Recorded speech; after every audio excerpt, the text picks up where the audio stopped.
This is Indrajit Lahiri, aka Futka.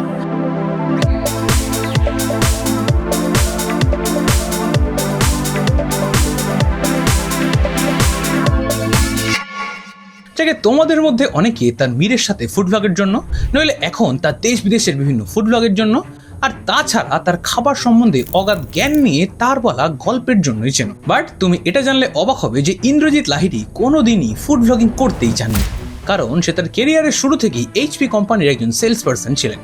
But একদিন তার সাথে এমন একটা ট্র্যাজেডি হয় যার পর থেকেই সেই চাকরি বাকরি ছেড়ে একজন ফুল টাইম ফুড ব্লগার হয়ে ওঠেন সে। আর আজকের দিনে দাঁড়িয়ে বাংলাতে যেখানে ফুড ব্লগিং মানেই কোনো দোকানে গিয়ে দিনের পর দিন পড়ে থাকা, কিংবা বিরিয়ানিতে ঘি ঢালার ভিডিও বানানো, অথবা দোকানের খাবারকে ভিউজের জন্য বাজে বলা হয়ে দাঁড়িয়েছে, সেখানে ফুডকাই হলো বাংলার একমাত্র ফুড ব্লগার যে সব না করেও তার একটা লয়াল অডিয়েন্স বেস যেমন বানাতে পেরেছে, তেমনই সে কাজ করেছে বাংলার বিভিন্ন সেলিব্রিটি কিংবা টয়োটা, নিকন, ডিজিআই এর মতো ব্র্যান্ডের সাথে। যেই ব্র্যান্ডগুলোর সাথে কাজ করা বাংলার সবচেয়ে বড় ক্রিয়েটরদের কাছে আজও স্বপ্ন হয়ে রয়েছে। এছাড়া ফুডকাই হলো বাংলার একমাত্র ফুড ব্লগার যাকে আজ থেকে কয়েকদিন আগে লন্ডনে গিয়ে লন্ডন মহোৎসব হোস্ট করতেও দেখা গেছে। এন্ড তার এই কন্টেন্ট ক্রিয়েশনের পাশাপাশি সে আজ আরো 3-4টে বিজনেস মিলিয়ে একটা ছোট্ট বিজনেস এম্পায়ার তৈরি করতে সক্ষম হয়েছে। আর তাই তুমিও যদি জানতে চাও যে একজন 9 to 5 জব করা একটা সেলস পার্সন কিভাবে বাংলার বেস্ট ফুড ব্লগার হলো, কিংবা কিভাবে একজন সাধারণ মানুষ হয়ে মীরকে কিভাবে তার সাথে ভিডিও বানাতে কনভিন্স করলো, অথবা একজন বাঙালি ফুড ব্লগার হয়ে সে কিভাবে লন্ডন পৌঁছালো, এসব জানতে হলে আজকের ভিডিওটা শেষ অবধি দেখো। এক যে আছে ফুটকা, তার বড় ভুক, তার আছে এক ভাইপো, তার বড় মুখ। দেখো, এটা তো আমরা সবাই জানি যে আজকাল বাংলা ফুড ব্লগিং মানে কি, কোনো দোকানের বিরিয়ানিতে ঘি ঢালা, সেটাই আবার কখনো ঐতিহাসিক মুহূর্ত হয়ে যাচ্ছে, বা কোথাও কোনো খাবারের দোকানের মালিক আলবাল বকলেও সেটার ভিডিও বানিয়ে ভাইরাল করে দিচ্ছে। প্রতিটা কথার সঙ্গে পরোটা যদি না মেলে পয়সা লাগে না, ওই টেপাটেপি ফোন হাসাহাসি করছে, এবি ভেরি ব্যাড সিস্টেম, এটা মানুষের পর্যায়ে পড়ে না। অথবা কোনো দোকানে গিয়ে ভিউজের জন্য কোনো কন্ট্রোভার্সি বা মারামারি দেখানো হচ্ছে ফুড ব্লগারদের ভিডিওতে।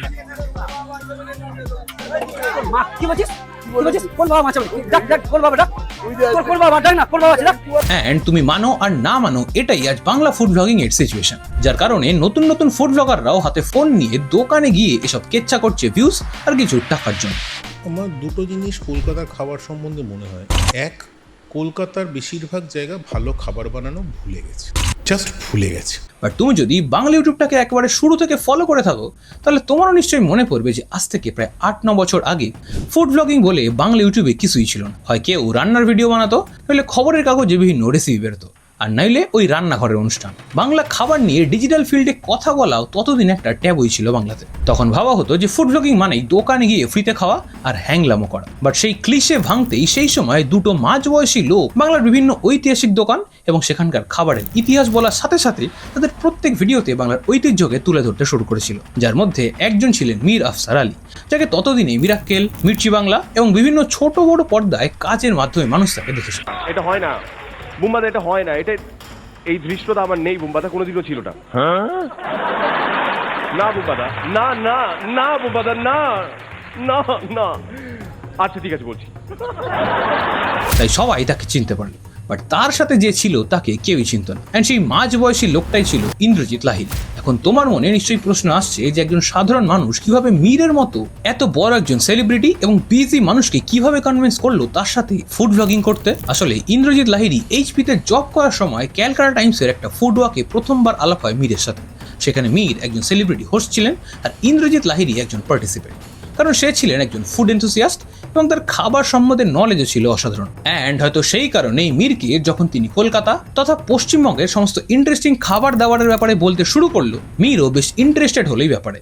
অ্যান্ড তখনই মীরের মাথায় একটা বিজনেস আইডিয়া আসে যে এই নলেজটাকে কিভাবে সবার সামনে প্রেজেন্ট করা যায়। অ্যান্ড সেই থেকেই তারা দুজন মিলে হাংরিবাজ নামে একটা কোম্পানি ফর্ম করে, যেটারই একটা প্রোডাক্ট হলো এই ফুডকা সিরিজ। অ্যান্ড দেন সেই যে মীর আর ফুডকা জুটি বাঁধা শুরু করলো, অ্যান্ড তারা যে কি পরিমাণ সাকসেস পেয়েছিল সেটা তুমি ফুডকা চ্যানেলের মোস্ট পপুলার ভিডিওস দেখলেই বুঝতে পারবে।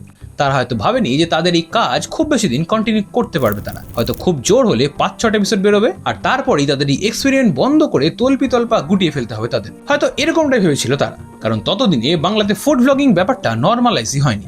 বাট সারপ্রাইজিংলি তাদের প্রত্যেকটা ভিডিওতে মিলিয়ন্সে ভিউজ আসতে শুরু করে অ্যান্ড সেই সমস্ত ভিডিওতে হাজার হাজার কমেন্ট দেখে এটা কারোর বুঝতে অসুবিধা হয়নি যে Foodka series was a massive hit, যার কারণে তার ফুড ব্লগে এসেও ফিল্মের প্রমোশন করতেন তখনকার আর্টিস্টরা। এভাবেই চলতে থাকলো বেশ কয়েক মাস। তাদের দুজনকে একসাথে দেখতেই অভ্যস্ত হয়ে উঠেছিল সাধারণ মানুষ।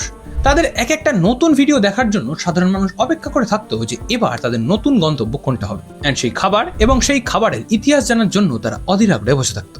অ্যান্ড এর মধ্যেই ফুডকা তার জব ছেড়ে নিজের একটা কোম্পানি স্টার্ট করে যার নাম পিকল সলিউশনস, অ্যান্ড তার সাথে শুরু করে একটা ফুড ব্লগ যার নাম দেয় মহামুশকিল, যেখানে বাংলা তথা ভারতের বিভিন্ন খাবারের তথ্য, তাদের ঐতিহ্য আর তাদের কালচার নিয়ে লেখালেখি শুরু করেন সেই ব্লগে, যার ফলে ইন্দ্রজিৎ লাহিড়ীর একদিকে ফুডকা চ্যানেল আর অন্যদিকে তার নতুন স্টার্ট করা বিজনেস এবং তার প্যাশন প্রজেক্ট তার ব্লগ সবকিছুই রমরমিয়ে চলতে শুরু করে। অ্যান্ড শুধু এই দুটো বিজনেসই নয়, এছাড়াও আজকের দিনে দাঁড়িয়ে ফুডকার একটা কমার্শিয়াল ক্লাউড কিচেন আছে, তাছাড়া তাদের ভিডিও প্রোডাকশনের কাজ চলছে এবং কনসাল্টিংও রয়েছে। এছাড়াও তার ডিজিটাল কোর্সেস রয়েছে যেগুলো কখনো তিনি তার ভিডিওতে প্রমোটই করেনি, বাট আমি রিসার্চ করতে গিয়ে জানতে পেরেছি। অ্যান্ড এভাবেই চলে এসছে বছরের পর বছর।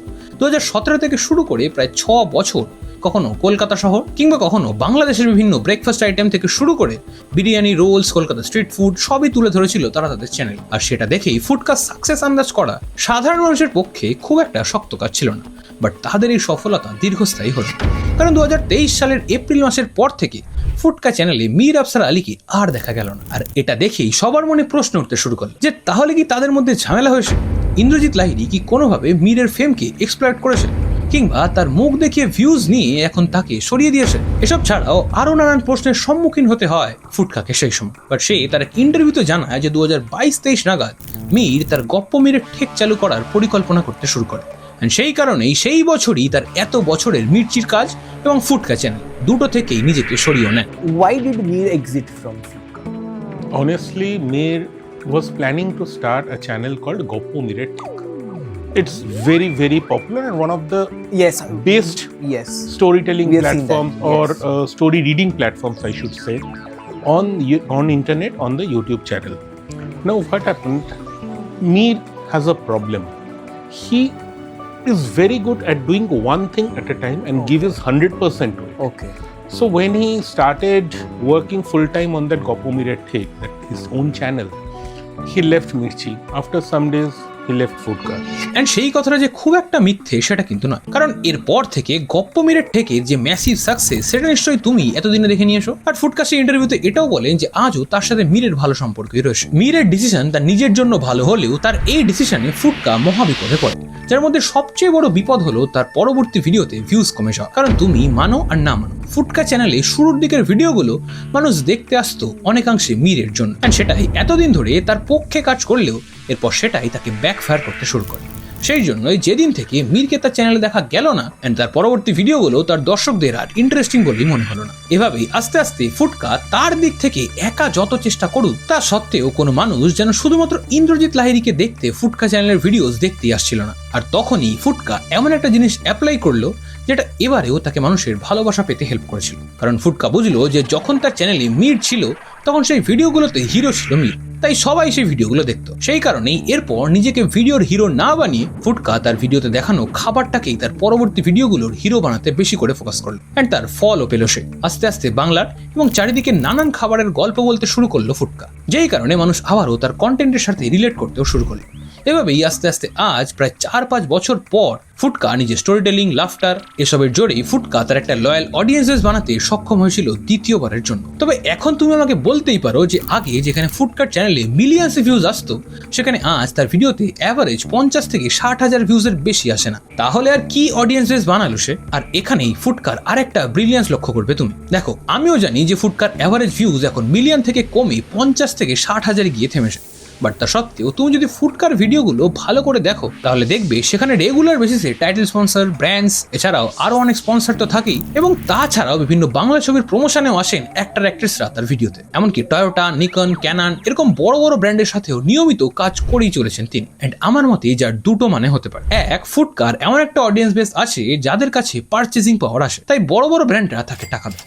নইলে দুই, ফুডকা জানে যে নিজেকে কিভাবে সেল করতে হয়। হ্যাঁ, ঠিকই শুনেছো, নিজেকে সেল করাই বললাম। আসলে অ্যাজ এ ইনফ্লুয়েন্সার তুমিও ব্র্যান্ডের কাছে একজন সেলসম্যানই বটে।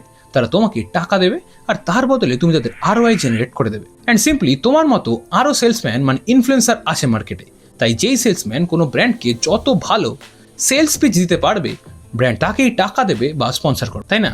অ্যান্ড আই থিঙ্ক ফুডকার আগের সেলসের এক্সপিরিয়েন্স তার এক্ষেত্রে অনেক কাজে লেগেছে। অ্যান্ড এর সাথে সাথেই তার কন্টেন্টে ইমপ্রুভমেন্ট, মানে আগে যেখানে জেলা থেকে রাজ্যের খাবারই দেখাতেন সে, এখন সেই জেলা থেকে রাজ্য পেরিয়ে আজ আস্তে আস্তে বিদেশের খাবারও তার চ্যানেলে তুলে ধরছে। অ্যান্ড সেই কারণে রিসেন্টলি তাকে লন্ডনের এক ফেমাস ইভেন্ট লন্ডন মহোৎসবেও বাংলাকে রিপ্রেজেন্ট করতে দেখা গেছে। আজকে দেখুন ফুডটায় আপনাদের ভালোবাসায়, আপনাদের সাহায্যে আমরা পৌঁছে গেছি লন্ডনে বাঙালির খাবারকে, বাংলা ভাষাকে পৃথিবীর দরবারে তুলে ধরতে।